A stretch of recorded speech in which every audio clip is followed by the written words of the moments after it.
Panelists, very good afternoon to all of you. Ladies and gentlemen, this session, AI in jewelry technology, in manufacturing and retail, is going to be a pivotal session because in the last couple of years, or if I can be more specific, since September 2021, we are seeing the word AI being the top word in the last 5 years. Can anybody in the audience guess what was the revolution since September 2021 in AI? Any guesses here? That was when ChatGPT became live on an international level. And since then, AI has seen a new face in the world. Today, we're having a session of how AI is a use case and how AI can be a driver for the industry. So we have speakers from across the supply chain in jewelry who are going to tell their experience, they're going to share their expertise, and this is a good intake for all of you. We would like this to be an interactive session. So we would like this session to be thought process for all of you. So we would like to start the session with you, Vinit. You've worked, you had experience, you have developed some knowledge across the entire supply chain, right from you can say inventory management to CAD designing up until retail inventory management. So I'd like you to give the opening note, talk about how you've seen AI evolve in the coming years.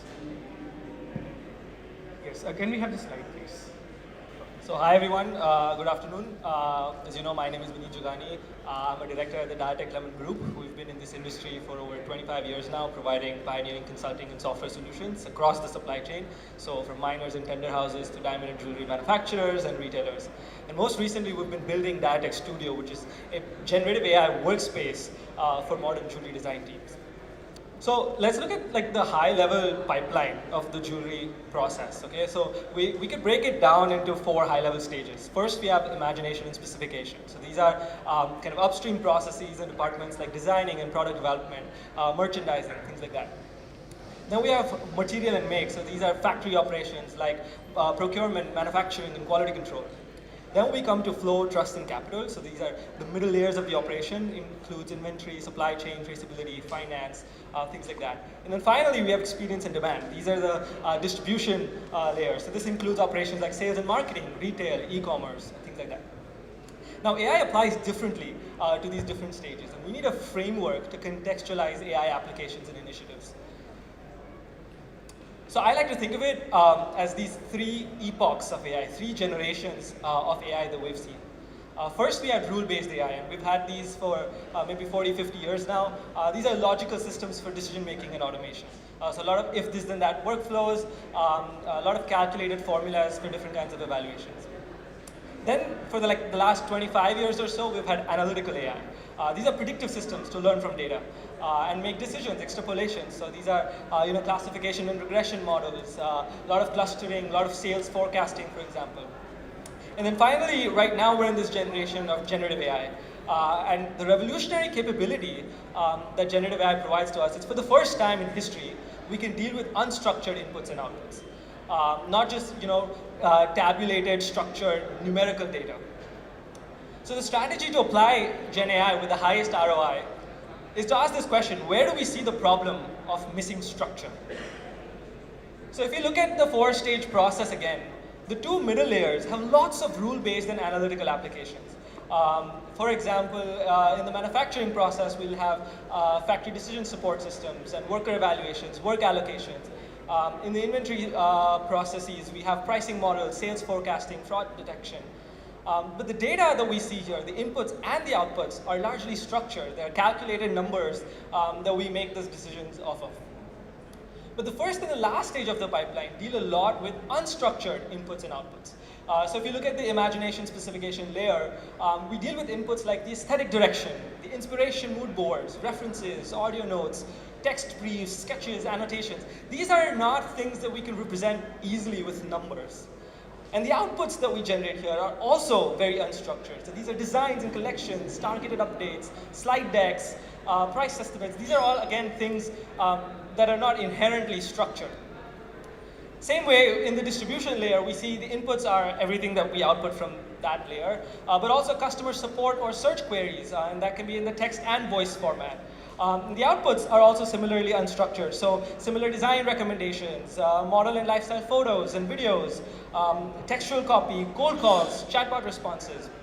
So essentially, we're dealing with multimodal unstructured data in text, in image, in voice, and in video. And the inputs and outputs of these four modalities are something we couldn't deal with very well up until now. So generative AI is, generative AI agents are creating a lot of value in these two domains, enhancing a lot of creativity and productivity as we see.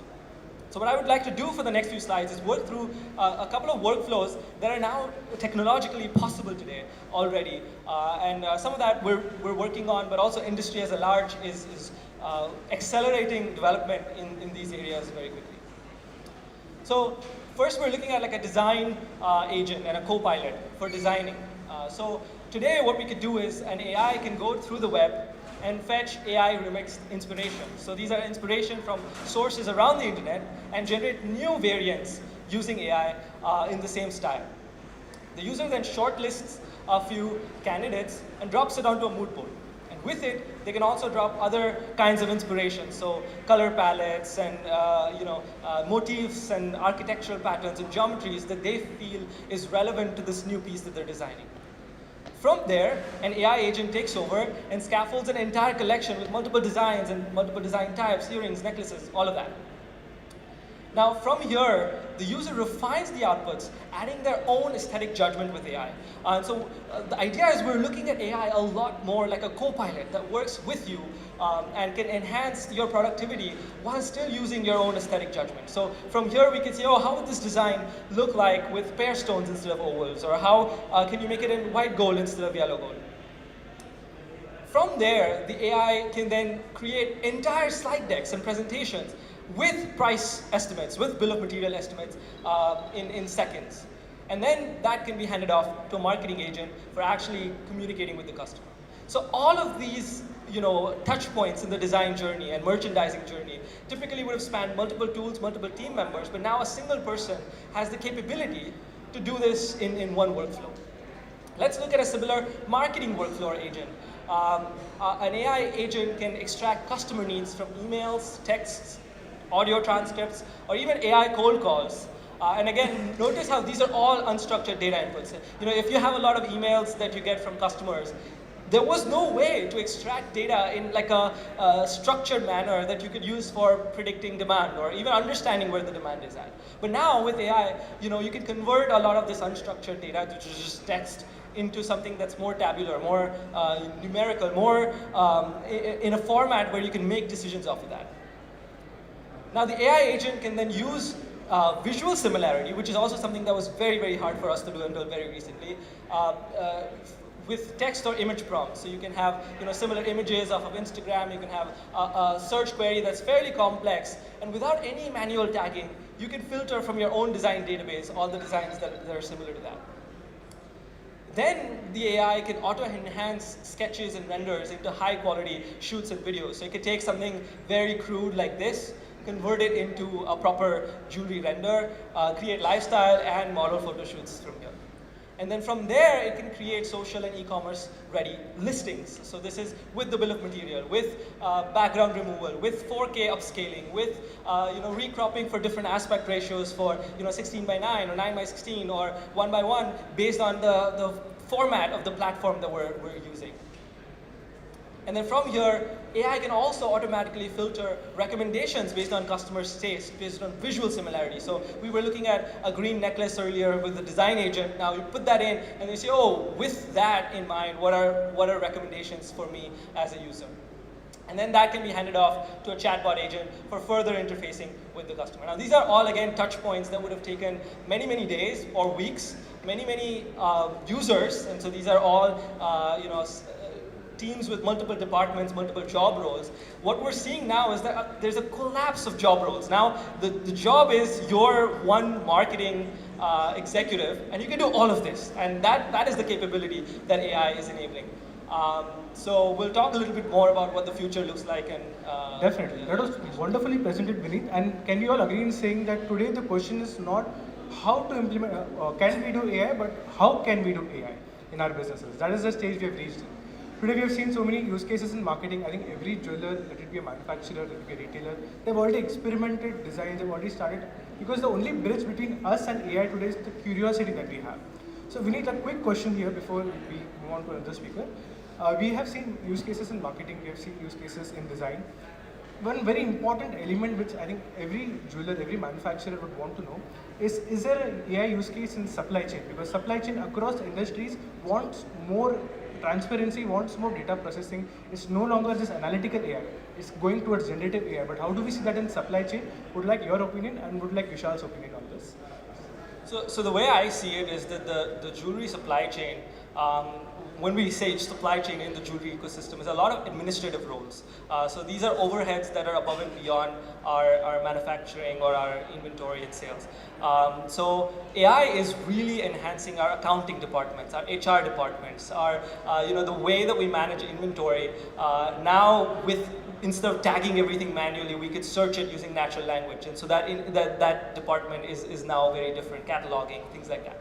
Now, one of the things that, one of the ways in which we see the most severe impact is typically teams would have 1.5 to 2x capacity in all of these departments because we have a maker-checker concept, typically. So now we could use AI as either the maker or the checker, and use just one person can either do the making and use AI to check quality control, or the other way around where the AI makes and the user is checking.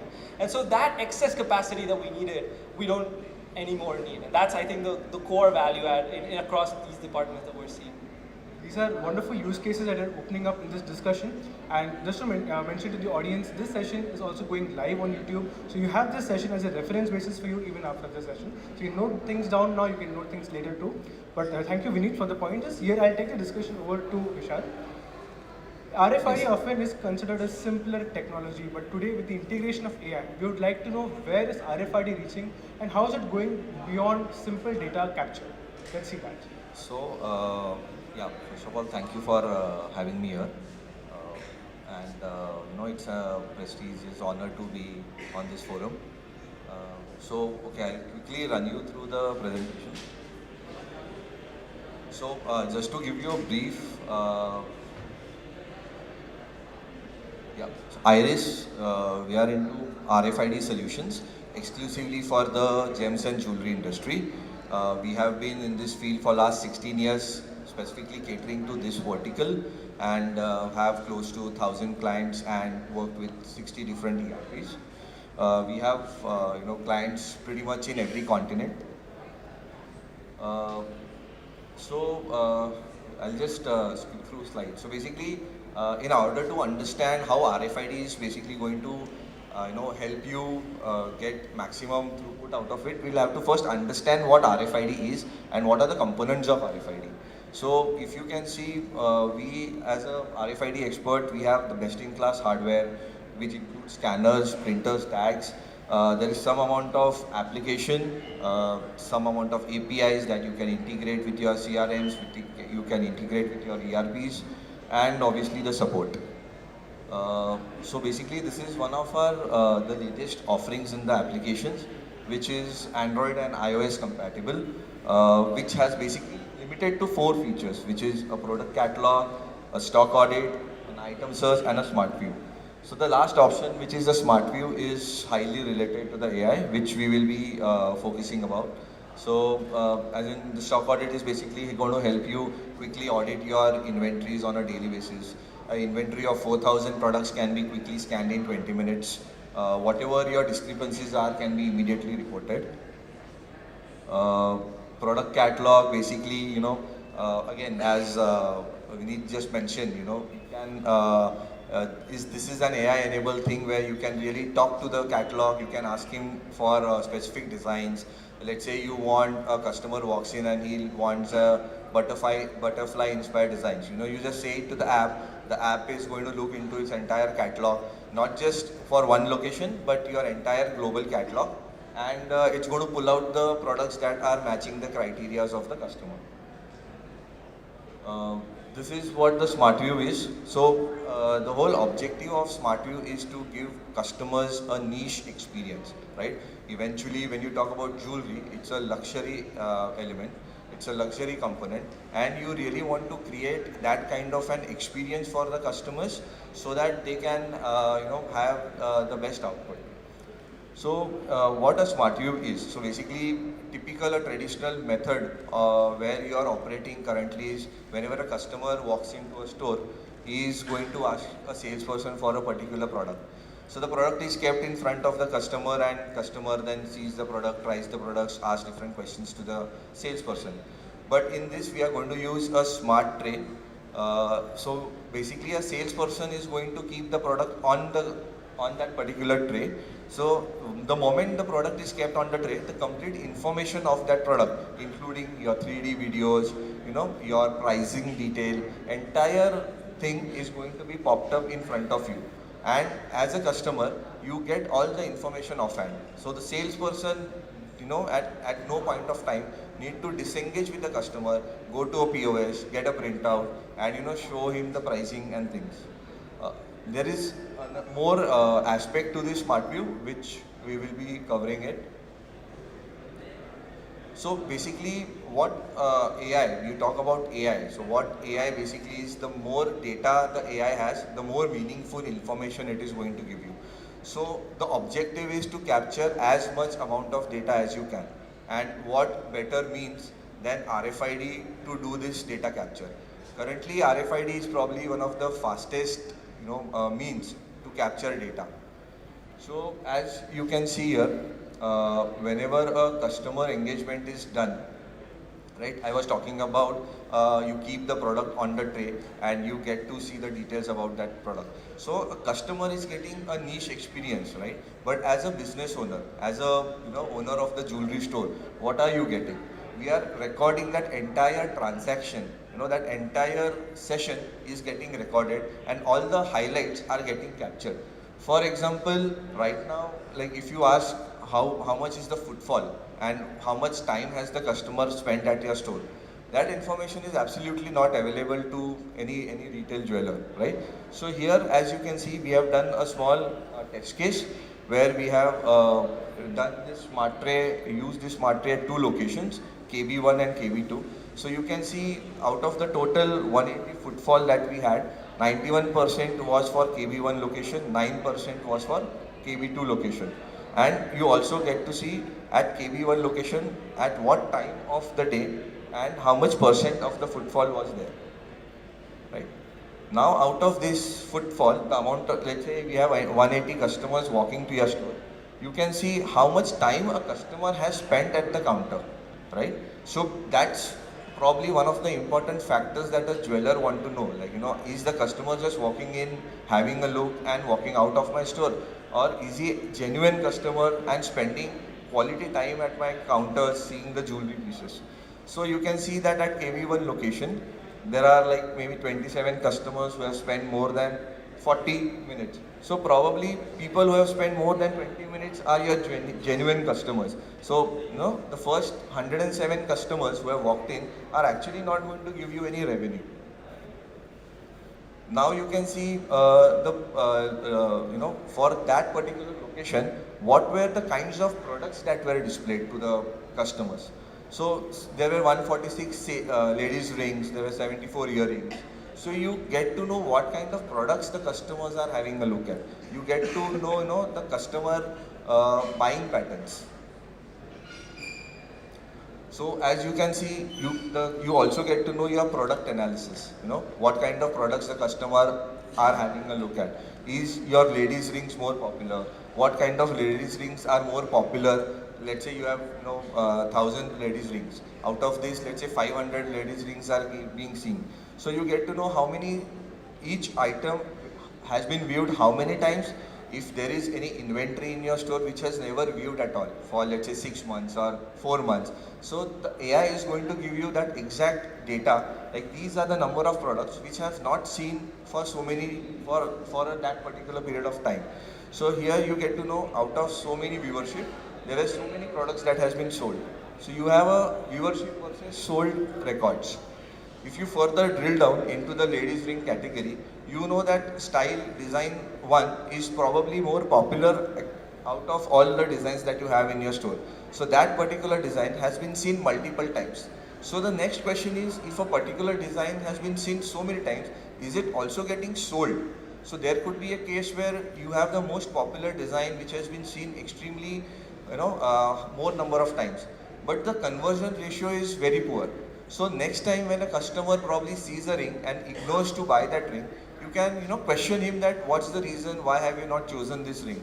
So if there's an issue with the price point, if there's an issue with the design, you can make those minor corrections and you are going to ensure that this particular product is going to sell like hotcakes. Right? Moreover, you also have the sales performance analysis in terms of which salesperson is catering to how many customers, how many products is he actually showcasing, what kind of products is he showcasing, in what price bracket is he is comfortable showcasing the products, right? And eventually what is the sales that is done by the salesperson. So all this data, and eventually the stock discrepancy, as I said, RFID, you are going to do your stock on an everyday basis. So from day one to, let's say, end of the month, what is the stock discrepancy that you have, right? Is the stock discrepancy within your permissible limits? So that complete data would be, available to you offhand using this RFID. It's wonderful. I think this is a perfect example of AI becoming a partner not only from capturing live data, real-time data, to taking it forward to becoming a trend partner for you. What is the trend analysis happening in the stores, and going forward to say what is the forecast, what is the next plan of action for you. That's a beautiful line segment. So this is how you've taken analytical to generative AI. So what can be a first point of contact for customers to start implementing this tech? What is the first thought process that the retailer should have so they can take this tech in easily? Given that. So basically for retailers, they need to be open to this idea of adopting the technology, right? They need to value tech in the first place, because we have seen so far that in the jewelry industry, we still have probably 80 to 90% of our industry is unorganized, right? So, but thankfully now the next generation is now coming and taking the responsibility of the business. So I'm pretty much sure that tech is going to be an integral part of it. Secondly, they should be ready to have this data available to them at any point of time. They need to ensure that they set the right processes. If they have the system in place, they need to enforce that the staff, the users, follow this on an everyday basis, right? There has to be some discipline, there has to be some, a roadmap and some kind of a procedure that should be given to the staff. And in a way, this is the way you have to go about making the same. Because what we have seen is, the jewellery owner, he is very inclined and he likes the technology, but sometimes he fails to adopt, or he fails to make changes as per what the demands of the technology are, and it is not enforced. So if the staff probably resist, then we have seen that the owner typically ends up giving up on that technology, right? So these things are very important when you adopt a technology, and it needs to be really explained it well to the staff, and should be told them that this is eventually going to help them. Absolutely. Thank you so much, Vishal. And here let us go from analytical AI to a more core Gen AI process. Kaushik bhai, we would like to have your opinion on the fact. Now, please come here. Jewelry manufacturers have often used CAD as the best design software for themselves. Now, how can AI in such a tool help become a creative partner and not just an enabler for the industry? Would like your opinion. So basically, if we see AI tool can actually help you out in making very good designs. It's no more required like you manually do each and every part of it. But nowadays, if you can just give few commands to the programs, and AI helps you out in creating very good designs and all that. So it's very simple for anyone to work out with designs and all that nowadays. Absolutely. And AI overall as an enabler for the industry, how do you see the viewpoint on that? It is an enabler, but obvious there is no doubt about it. There are a bit of pros and cons attached to it, but yes, we see towards the positive part of it anyway.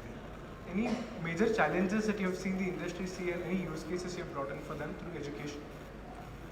Challenges could be something around similar designs which may pop up sometimes, but then there are few actual commands which you need to put it up to avoid those kind of repetitions and all that.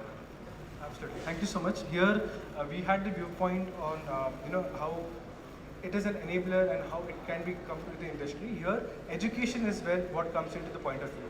Rahul, please come onto the stage. We would like to know how IIG is looking into education of AI for students and the next generation of jewelers. So exactly the point which was raised by him. So first technology or first education? This is a dilemma, you know. Whenever the technology or any new arrivals comes into the industry, there has to be education first. So what we do, we adopt the technology, then we think of, learning, the owners will learn, then the staff will learn, okay? So then the education follows. But actually as an industry as a whole, we should focus on the education part first. So it's not, just the technology which is driving your industry, it's always educational technology which drives your industry. So I am from the education part, so definitely I'm the torch bearer, so I will always talk about the education first. So according to me, the AI, it's very different. So AI is definitely a technology, but it's going to help us in lot of leadership decision making. How? We'll see.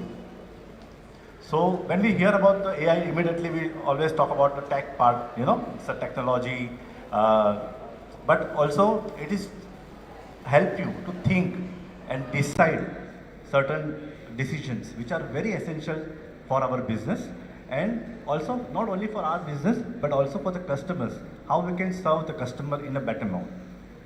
So we'll see, first of all, what is a pattern. So it's not robotic or chips, or it's not, we are not talking about AI in that case.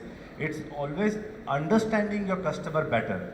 What can bring you a better sale is understanding of your customers, and AI will help you in that particular manner. So we'll see how it's going to help. I'm just little rushing the PPT.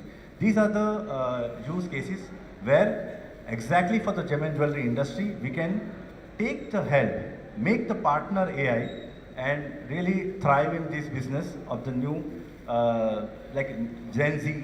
Right now we are on the curve that definitely world is going very faster, and with AI, definitely the speed is going to again raise. So these are the use cases: design, product development, manufacturing, buying and merchandising. We'll see each after one after. Okay. So first of all, designs and product development. So definitely AI is going to help us. You will see the lot of part of manual things will be converted into the AI and the technology part of it. Like lot of already we are using lot of softwares as well, which are using AI.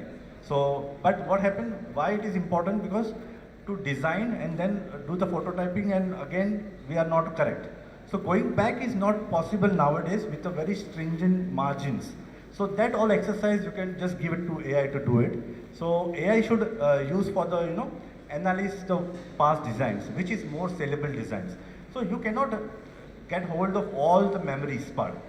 Maybe you will be having 1,000 designs in a year, so you don't know which is selling more and why, for which region. That all memory part, all the things what you have to remember, client-wise, product-wise, location-wise, everything you can pass it on to AI.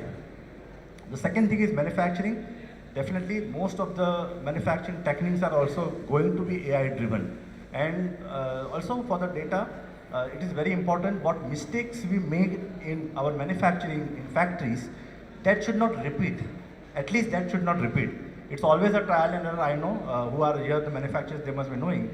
कुछ भी नया करने के लिए, trend लाने के लिए, you have to develop something and you do trial error. It's fine.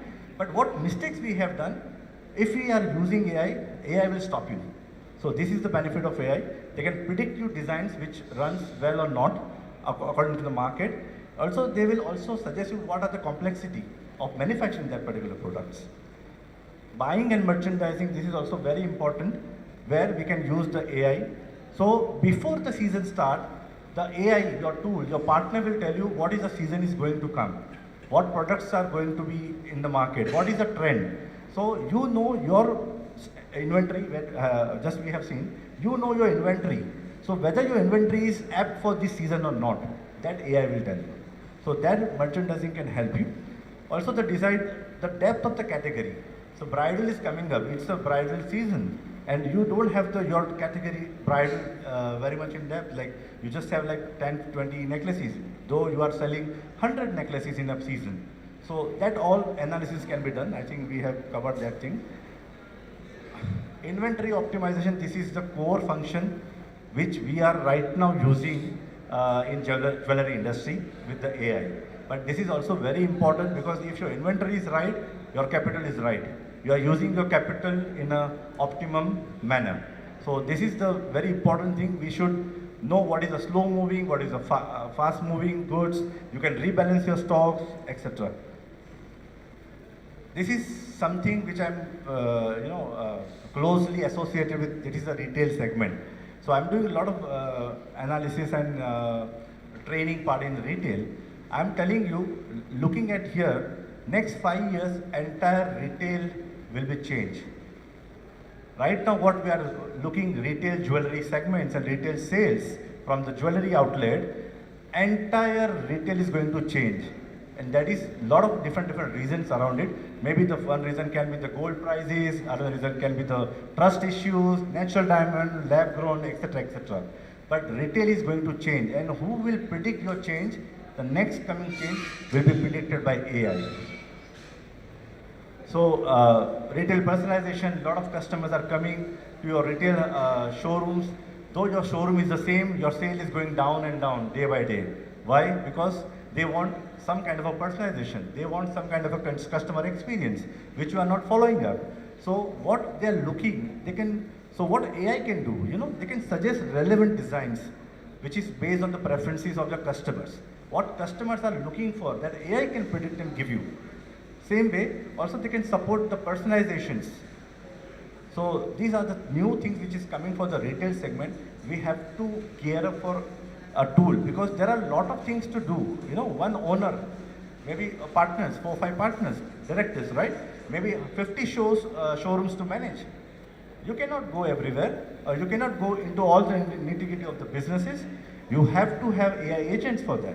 So you can look into all the systems properly, whether they are working or not, whether it is implemented, it is not working, So there you go, the AI is very important. Also the new Gen Zs is coming in the market. They are also your owners, they are also your buyers, correct? They need experience. They don't have time. They want to do multiple things at the same day, correct? I have certain customers, wedding is tomorrow, they are buying jewelry today. You will not believe, right? But it's happening. So, gone are the days, like we wait for the season to come to buy a bridal, right? So, this is the thing which is coming up. You have to adapt to the new technology, new things which is coming up. One is like virtual try-ons. I think we are late to implement this. Even the best example is Lenskart. They already implemented, they minted money, they have gone multiple stores, right? So jewelry is still, I know it's touch and feel, but tell me, to 2 carat ring, does it require any touch and feel? 2 grams ring, 1 gram earrings, does it require? If I have trust on that brand, 1 gram is okay, I can just see the picture, I can buy. So that virtual try-ons, I think it's going to come. Nobody is bothering in India like paying 50,000 for any jewelry, correct? So 50,000 online sale is going to boom, I'm very sure. Sales team enablement, this is also very important. This is also required, like how nicely they said, you can also approach to the data which gives you how efficient your staff is. So this, you have to enable your sales team, you can do very easily. A sales team doesn't have to maintain the memory. Okay, this is the person, the face recognition will tell the person and the whole story. Past 3 years, past 5 years, what he buy, what he not buy, bought, okay? What he like, what he doesn't like, what is the occasion. And also they can suggest according to the situation and occasion, your product line. So this is AI. A human has some kind of limitations. AI doesn't have any limitations. Customer journey tracking, this is very important. This is still new for the Indian market. I'm just explaining with another example. After sales and loyalty, a lot of retailers are giving these after sales services, loyalty programs, but again, you will be having one staff just managing these all things. Not required. Put AI.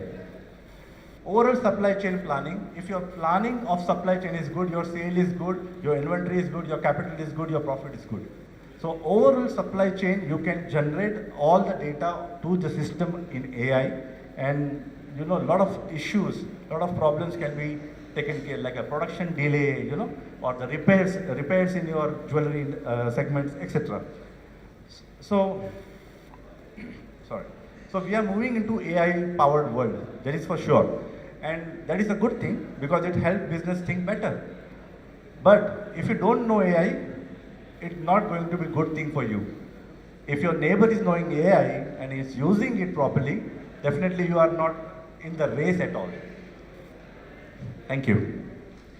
Thank you so much, Rahul bhai. So we are agreeing here that digital touchpoint cannot be taken lightly today. Apart from the customer interaction, apart from the retail experience, the digital touchpoint first point starts online. Then it goes to your touchpoints at the store. So it is a supporter for everybody in retail and manufacturing. Before we go on to the next set of questions, I request the panelists, we can please adjust the chairs here. So before we move on, I would like to ask a question to our audience here. Does AI now seem like an enabler for your business? Please raise your hands if it does. We still have certain doubts here, but a lot of hands coming up, that is really good. So some critical questions, and I would like all your opinion on that. Indian business ecosystem is a mix of traditional family-driven second generation, third generation businesses coming in. Often large-scale businesses are proprietor-driven. This form of business is separate from a corporate system where you have, for example, management teams having top-down discussions on AI. So I would like to start this point from Vinit. How can a traditional family business or a proprietor-driven large-scale businesses, our McKinsey report recently stated that these businesses are slow to adopt technology, but with the next generation coming in, with the ease of access to technology improving, what is one probably a mindset change or an ecosystem change which these businesses can take in to easily take in technology, and especially with the ease of AI? So I think we're in a very unique time where AI adoption at the consumer level was nearly instant. Every single person here has used ChatGPT.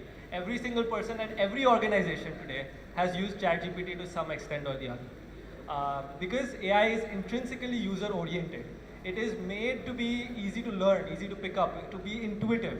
There was an era for prompt engineering, which I think is diminishing over time also, because the whole idea of AI models improving is they understand your intent even more easily. So I think we are at a weird situation where consumers are adopting AI faster than businesses are, because business strategy is not evolving as quickly. So I think the need for businesses is to think now from a top-down manner and follow through on that execution and share that strategy.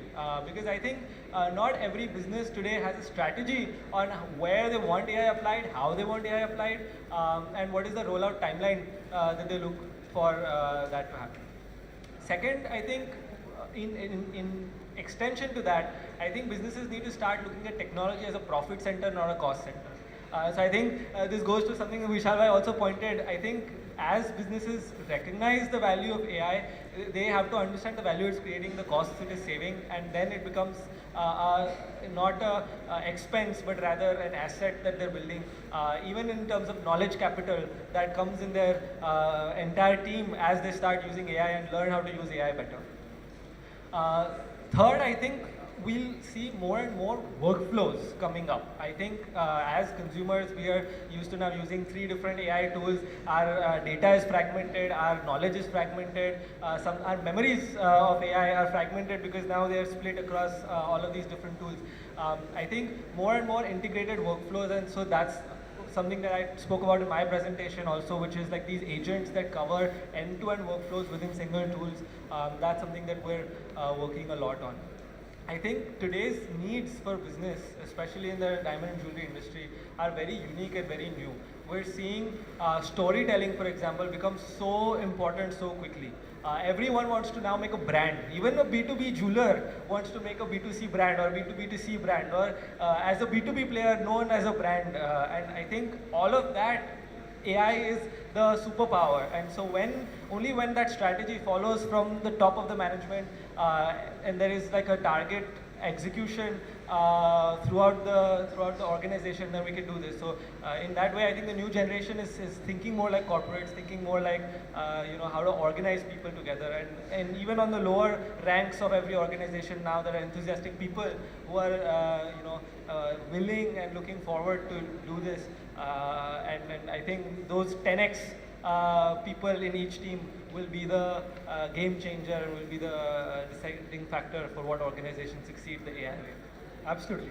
That is some easy pointers for all of you to take in as to how can structural changes be come in, and how can you think AI, so think implementation. That is where the point is driven here.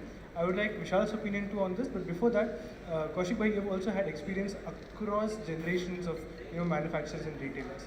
One use case or one discussion that you've had across AI, where you've seen implementation being slower, but there are some things that they definitely want to take in. So how is that being taken in? So basically, if we see that Indian industry takes too much time in accepting the modern things which are going around. So it has always been we were a bit late enough, or maybe we take too much time to understand the concept and to actually put it into action. So basically, for the examples, like we can take examples from some young entrepreneurs and all that who have been doing really good enough by accepting the modern technology.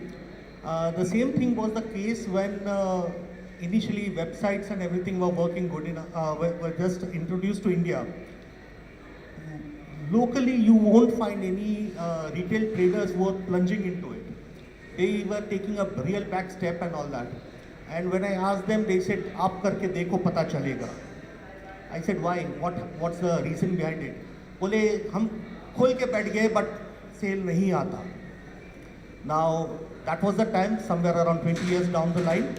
And when I actually streamlined it, I got to know various concepts where the traders had just opened up a shop, just like forefathers' business. You open up a shop in a particular place, and then you sit aside that the customer would come. Now those days are gone. So that was the time when they started a website, they put up a place and all that, and they were waiting for the person to drop in. Now that doesn't happen actually. So there were certain things which you need to know about it, like you need to learn a bit of SEO, you need to market and all that kind of stuff. So after that you can start getting sales out of it. Similarly, the same thing happens right now also. Like with AI, you do something and you can't expect everything to be given to you in a platter. Now the same thing with helping us out, like the tools what you have described and all that, the kind of things which is going around, it definitely helps us out, like to make the business happen very easily and all that for the new generation to start up with. Wonderful. Thank you so much. Vishal, if I can be so bold to ask, what is the one change that entire retail segment can see in 2026? There is one aspect which is going to evolve very quickly, and what retailers have to quickly know. What can that be? See, so basically, if you've seen the mentality so far, people pre-COVID, like just when the COVID started, most of the retailers were not even having a website, right?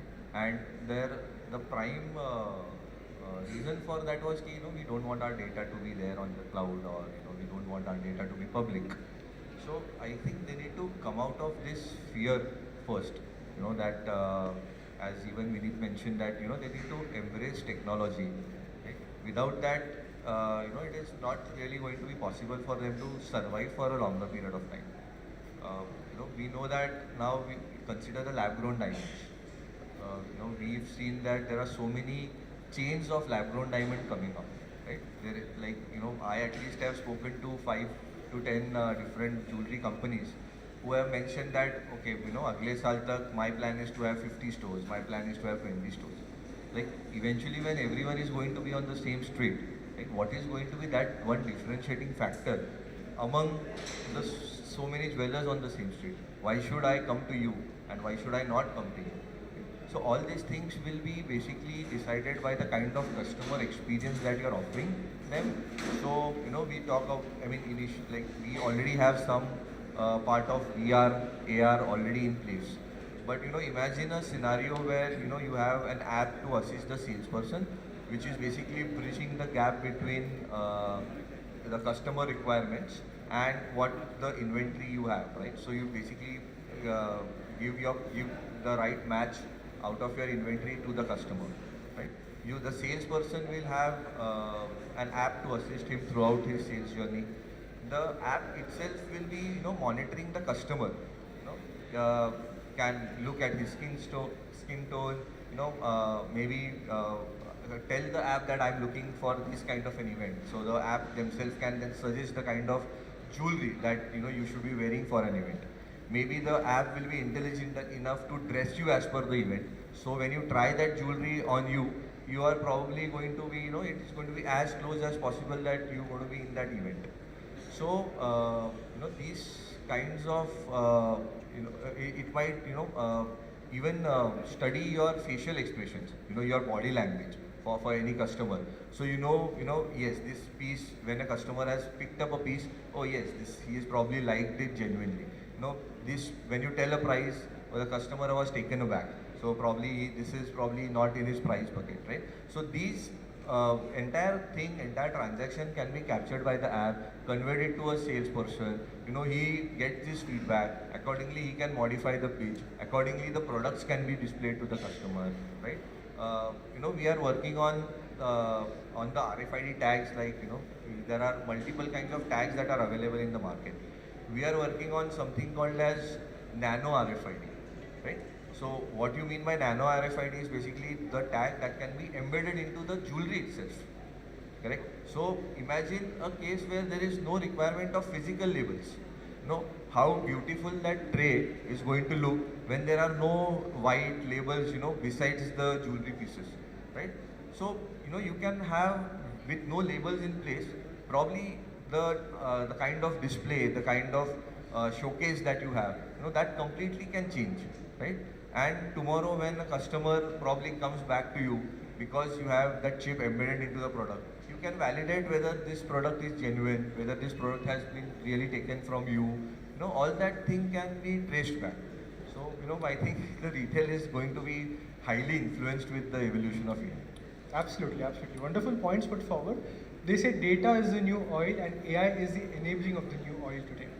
So here we have two forms of discussion. We have learned about marketing, CAD software, how can designing be implemented, how can marketing be implemented with AI. We've learned how retail can take in AI implementation in terms of nanotechnology, in terms of customer interaction. But a very important question, and Rahul, you can help bridge this. And that is why we keep emphasizing on education. One reason why we have such panels during IIJS Bharat signature is that there is bridging of gap required between stakeholders. So AI implementation by manufacturers, AI implementation by retailers cannot be a standalone process. So how can stakeholders enable AI interactions so that the implementation is easier across the supply chain?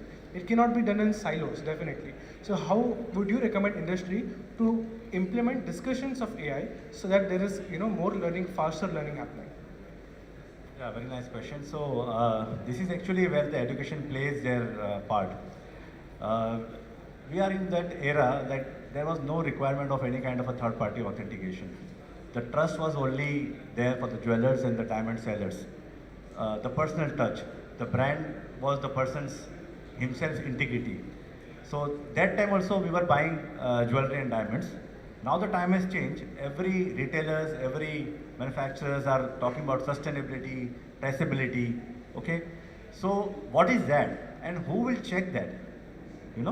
So this is the AI work, or this is the AI technology which enable the customers to exactly trace back and check whether the trust or what is given, whether the certificate which is holding is correct or not.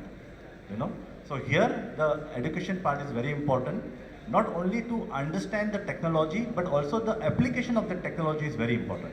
So as an entrepreneur, I always see the technology part should come along with the education. The same happened in 2018 when the Lebanon Diamond came. I was the first person to start Lebanon Diamond identification course in my institute. So we have a complete, online and a video course on that, which is in the collaboration with Grill Lab.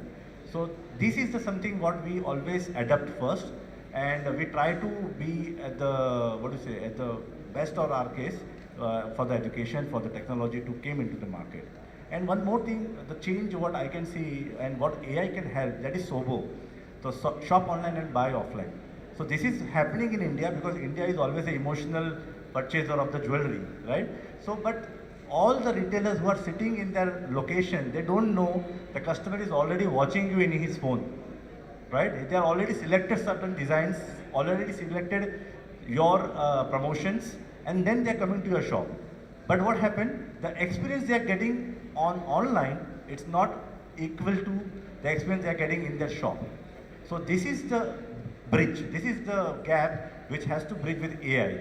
So when you make your system, your retail showroom or your brand AI enabled, you can exactly understand which customer has looked for which kind of designs. Then when they are stepping into your shop, you are ready with that design or it is in manufacturing still, it is not there, it's sold. That all things is very important to give your customers the best possible experience. So this is where the AI is very important. Thank you. That is beautiful. Vinit, please.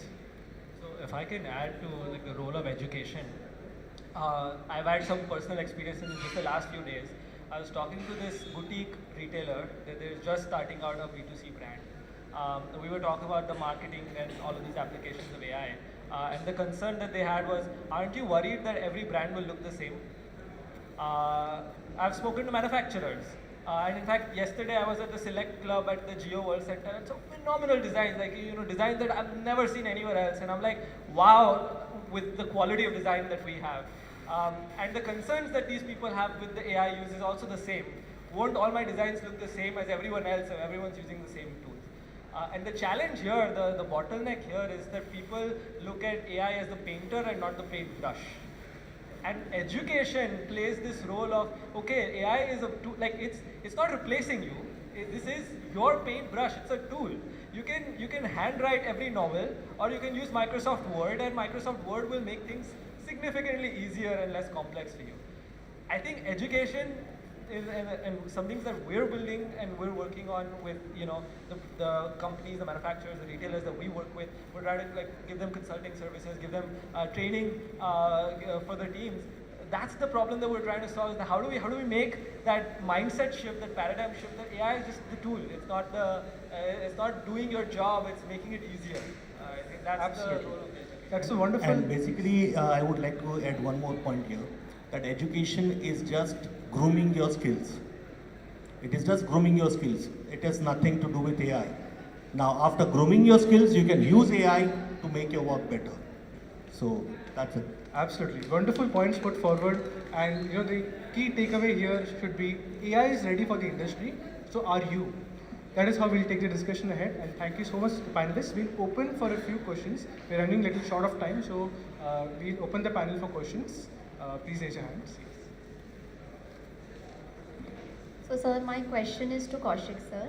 So, what are the limitations of AI in the jewelry industry when it comes to employment for karigars and artisans? See, as I told you, AI cannot replace your skills. The skill would be your itself. Now, basically, if you go to see around 40-50 years back, when there were bullock carts and when the cars were introduced, everybody thought that bullock cart chalane wala job gaya, right? Did it happen? But obviously their job was replaced by a new driver.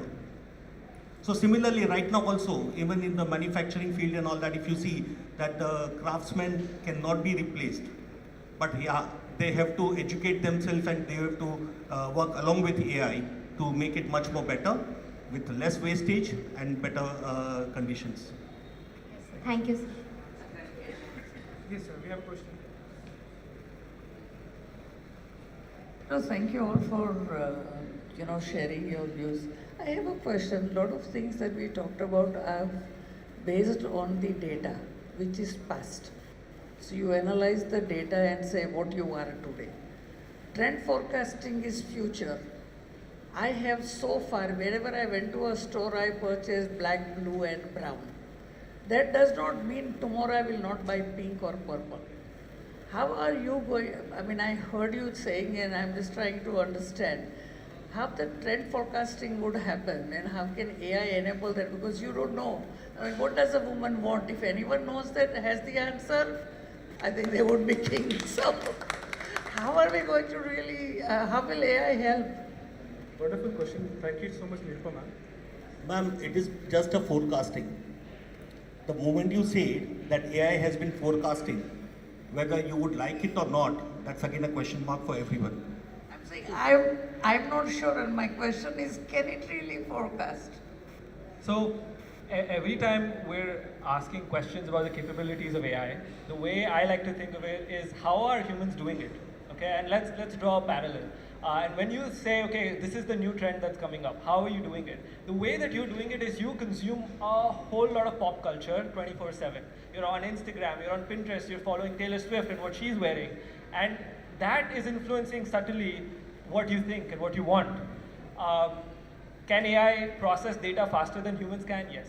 So ultimately, new trends are just consuming all the data that's happening in the world instantaneously and creating some kind of insight out of that. I think that is where it's going. It's going to take some time to reach where humans are at, and that's why it's a very collaborative process. But I think fundamentally, it's not something that's impossible because every new desire that we have is a combination of desires that we've had or seen or felt across our consumption of data. If I can ask one more question, and that question is about privacy. A lot of things which is said is that if I come and go to a retailer, that retailer would know I went there how many times. I go with my different boyfriends every time.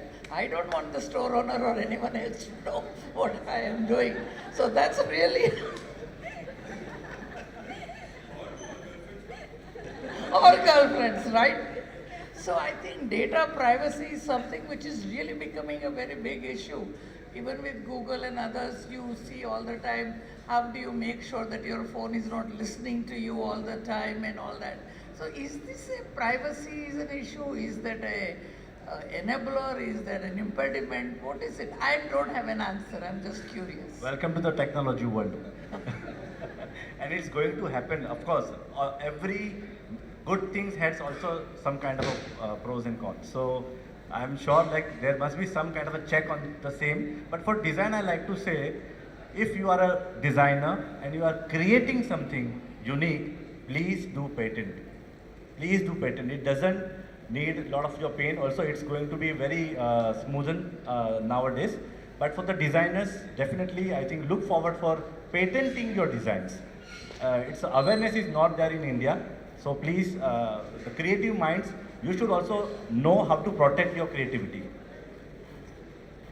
I'll just add one small thing as a consumer. So now a lot of platforms actually allow you to turn off personalized ads. Now, as someone who's on most of these platforms, I have this option and yet I keep it on. And the idea is if I'm going to see ads anywhere, at least they'll be relevant to me. And I think that's the trade-off of privacy is, if brands understand you better, understand your desires better, understand your needs better, and therefore can serve you better, is that a trade-off that you're willing to make that, okay, like I'm getting better servicing, I'm having a better experience moving through life because it's funded by or it's enhanced by their knowledge of me. And everyone will have, it's a very personal choice, and that's why I think what brands and what stores and what retailers need to focus on, and in a lot of geographies like GDPR is a very strong regulation for even retailers on how they process data of the consumer in Europe. And I think similar data regulations, privacy regulations even in India are now already rolled out. So as brands you have to be conscious of making it an opt-in instead of automatically process data. But I think as a consumer, I think you'd be surprised how many consumers would still be willing to make that choice just because of getting a better experience out of it.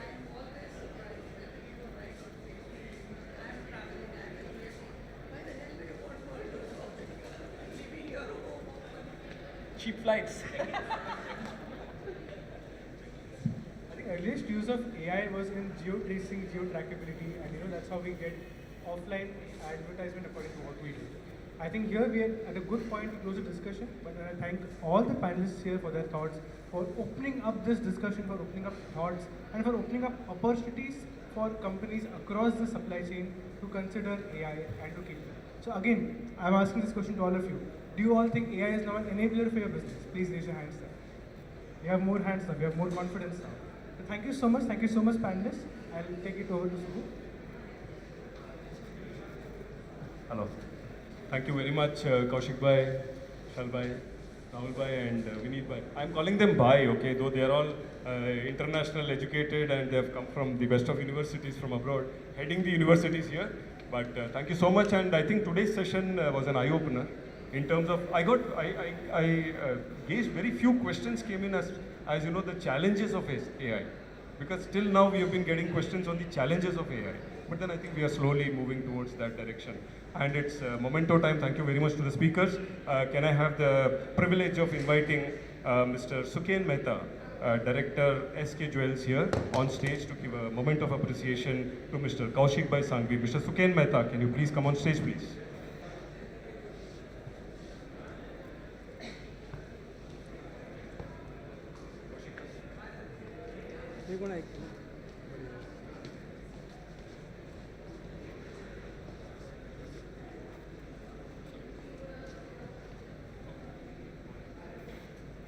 Sir, look at sir. A big hand, ladies and gentlemen, to Sir, Kaushik sir, bhai sir, for his Just insight hold on, and sir. in-depth conversation here. wait. Look at sir. Thank you. Indeed a privilege to note that our good friend, the industry good friend, Mr. Amit Pratihari is here today with us, Managing Director, GIA. Amit, can you please come on stage to give a moment of appreciation to our speaker, Vinit Jogani. Mr. Amit Pratihari, Managing Director, GIA. Ladies and gentlemen, a big hand to Amit as well as Vinit.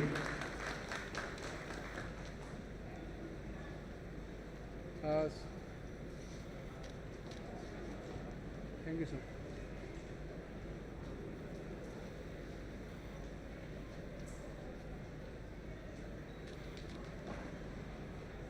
Thank you very much, Amit. Can I have the privilege of inviting Mr. Neerav Jogani, again a friend of the new jeweler and a very, very versatile entrepreneur and a well-known name in the industry. Mr. Neerav Jogani, can you please come on stage, please, Director Lemon-Diatech, to give a moment of appreciation to Mr. Rahul Desai. Ladies and gentlemen, Mr. Neerav Jogani and Mr. Rahul Desai. Thank you very much.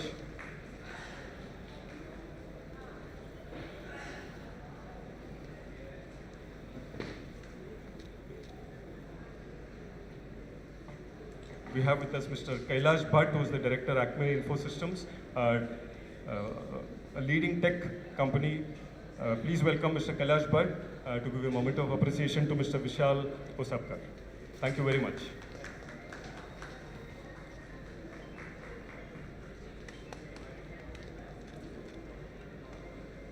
Thank you very much for the time today. Ladies and gentlemen, you can have your discussions with the speakers outside, and we welcome you again in the next IIJS show, the IIJS Premier Show, for another overwhelming seminar on the artificial intelligence. We take it forward till the subject ends. Will it end? Just started. Thank you very much. Bye-bye.